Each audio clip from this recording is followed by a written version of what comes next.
बिस्मिल्लाहिर्रहमानिर्रहीम। अस्सलाम वालेकुम दोस्तों। आज एक लड़का जिसका नाम फैजान कुरैशी है। फैजान कुरैशी कॉमर्स का तालिब इल्म है। मुंबई से उसका ताल्लुक है। डॉक्टर जाकिर नाइक साहब से सवाल पूछता है कि इस्लामी नुक्ताए नज़र में टिड्डी दिल हराम है या हलाल, उसे खाना जायज़ है कि नहीं। जवाब देते हुए डॉक्टर जाकिर नाइक साहब फरमाते हैं कि क्या मकामी खाना हराम है या हलाल। माजरत, इस्लामी नुक्ता नज़र से टिड्डी को खाया जा सकता है, ममनून नहीं है, लेकिन इसका हुक्म भी नहीं है। टिड्डी दिल है और फिर दर हकीकत उसका ताल्लुक टिड्डी के खानदान से है।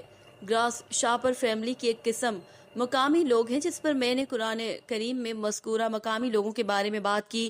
क्या उसकी इजाज़त है? ऐसी कोई हदीस नहीं है कि जिसमें कहा गया हो कि टिड्डी खाना हराम है। और जहाँ तक मेरा इल्म है कि हाँ, आप टिड्डियाँ खा सकते हैं और दुनिया भर की कुछ कम्युनिटीज़ में ये एक लजीज चीज़ है, तो आप इस लजीज चीज़ से लुत्फ़ अंदोज़ हो सकते हैं। नाज़रीन, अब तक के लिए इतना ही।